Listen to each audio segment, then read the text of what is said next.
Welcome back to After Dark. Tonight I have a very creepy story for my listeners titled The Chooser, written by VanishingShadow. Sit back, relax and rest your eyes. Let's begin. Have you heard of the Chooser? You most likely have not. Have you seen the Chooser? The chance that you did is very low. But if you have, however, you are very lucky, like me. The Chooser decides on who should die, when they do, and how it happens. He only chooses people with a bad lifestyle. Some examples being, an addict, a sex offender, a murderer, etc. So if you have seen the Chooser, you have done something wrong in his eyes. But if he doesn't kill you, you are lucky. He has given you a second chance. He has seen the good in you and the potential you have, to help people and stop the bad in your life. Let me tell you about my experience with the Chooser. It all started when I was a teenager. When my life changed completely. Some could say for the better, but I say for the worse. My family broke apart. Slowly, but effectively. We started to become distant from each other. We stopped doing family things, we stopped talking. The only time we're all in the same room is for a big family event for the holidays. My family blames my mother for a lot of things. Stupid things. Making her life a worse stage of hell, with every misconception about her. She didn't even have an escape from the stress. Well, I take that back. Technically, she did. She shopped to ignore things. Bought things for the house to make her happy. It didn't work all the time, but I'm glad she has something to help her realize there's a better way to deal with stress and depressed feelings. And then there's my father. He's a great man, but he can have a bit of an anger problem. Mix that with alcohol, and you get a ticking time bomb. That's his escape from stress. Drinking, trying to relax. But, it never did work. It's bad enough he wasn't home all the time, and the only time he was drunk or tipsy. And then, there's me. I have a bad anger problem, like my father, but I take it out on myself, and my surroundings. I would carelessly break things, my wall, doors, my belongings. All because of a bully at school. I don't want to say their name, so let's call them D. D would push me into lockers, trip me, and shove me. One day, I finally snapped. I couldn't handle them any longer. I made the first move. I hit them in the nose, nearly breaking it. It started bleeding, as D hit my back, making me fall to the ground, but I immediately got back up. D threw another punch, but I grabbed their hand, and broke their arm. While D was screaming, I started punching. I didn't stop. I was aiming towards D's face, but I hit them in the chest a few times. Eventually, my adrenaline wore down, and I finally stopped. D was laying on the floor, bloody face, gasping for air. They were lucky to be alive, that's for sure. The paramedics were called, and they got to the school pretty quick. They put him on the stretcher, and brought him to the hospital as quick as possible.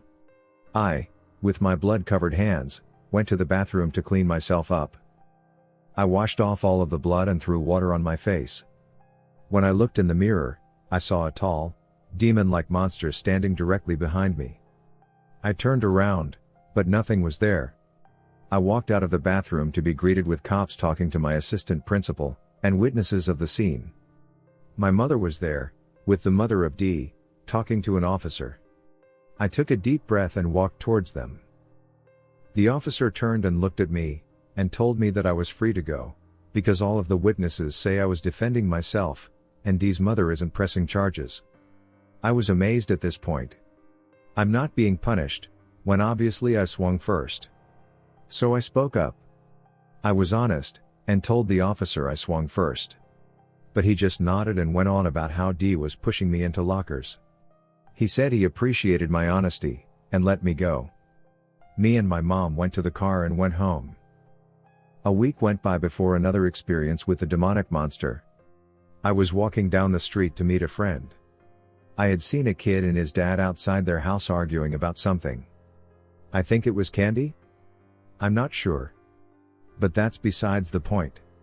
Someone threw their daughter out of the house, without anything but what she had on her. She sat on her driveway and started crying. I walked up to ask if she was okay. But, I recognized her. She was one of the people who witnessed the fight between me and Dee. But I didn't let that hold me back from asking if she was okay.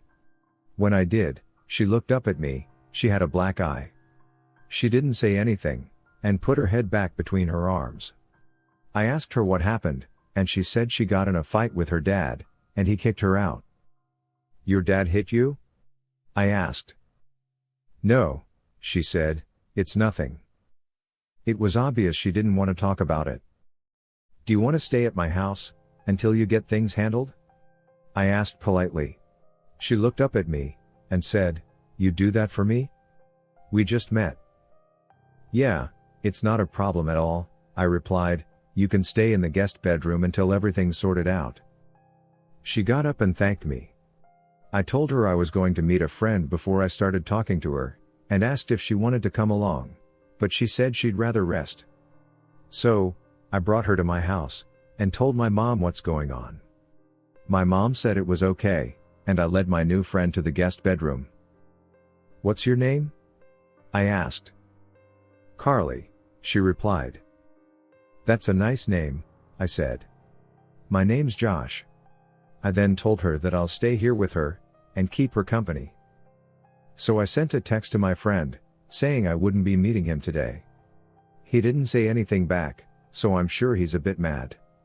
Carly said she needed to use the bathroom. I got up and pointed out the bathroom at the end of the hallway. She then left the room. I went to the master bedroom bathroom, to throw water on my face. And in the mirror I saw it again.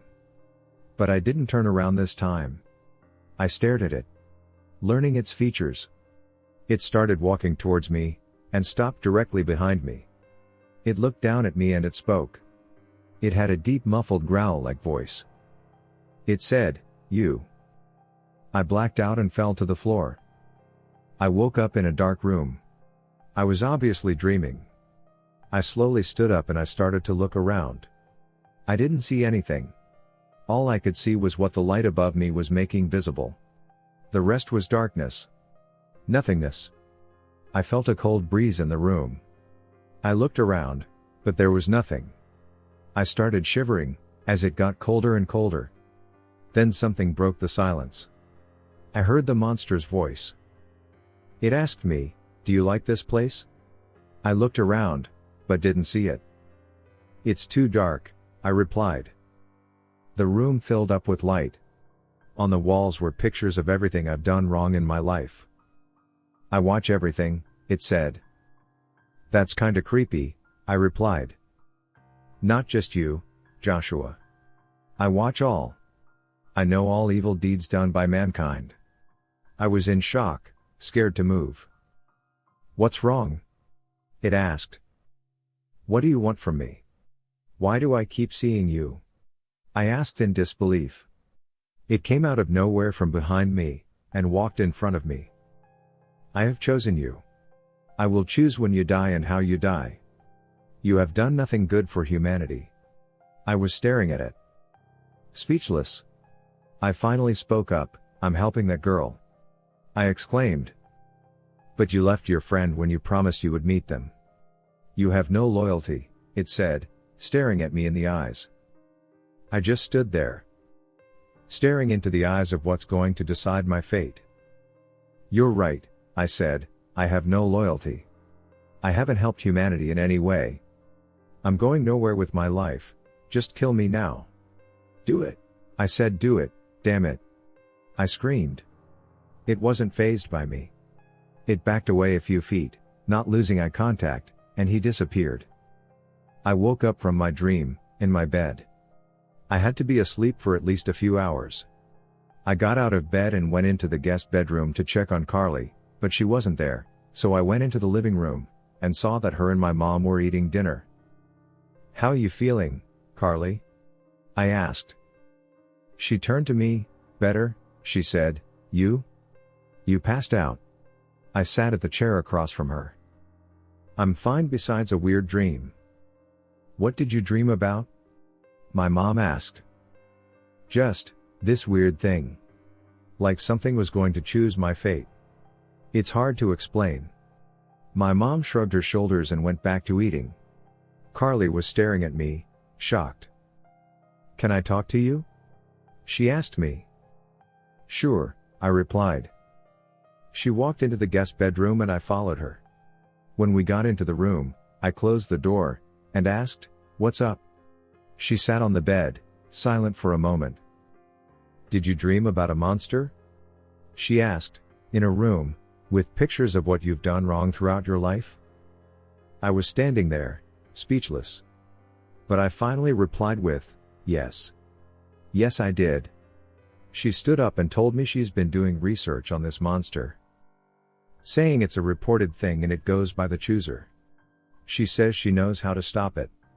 That you have to fall asleep with a special knife. At first I thought she was going crazy. But she started showing me pictures of the knife on the internet. My first reaction was to believe the knife was fake and someone just came up with a story on the internet. But I started seeing it in my dreams with the monster. He was testing me. I know he was. A week later, Carly went back home. She's a good friend, so we're gonna keep in touch. She left me with a box. She said to open it when she left. So I did. And what I found was the knife. The one I can stop the chooser with. As the sun set, I got ready for bed early. I got in my bed, with the knife in my hand, and waited to fall asleep. Eventually I did, and woke up in the middle of the night. I knew it wouldn't work, I thought. I got out of bed with the knife, and walked into the hallway. All the family pictures were replaced with the same pictures I'd seen in the first dream I had. I walked down the hallway, to be greeted by the chooser, standing in the living room. I walked up to him with the knife. "I know how to stop you," I said. But I didn't stab him. I didn't do anything to hurt him. I handed him the knife. He looked to the knife, and back at me. "Thank you," he said, as he stabbed me in the heart.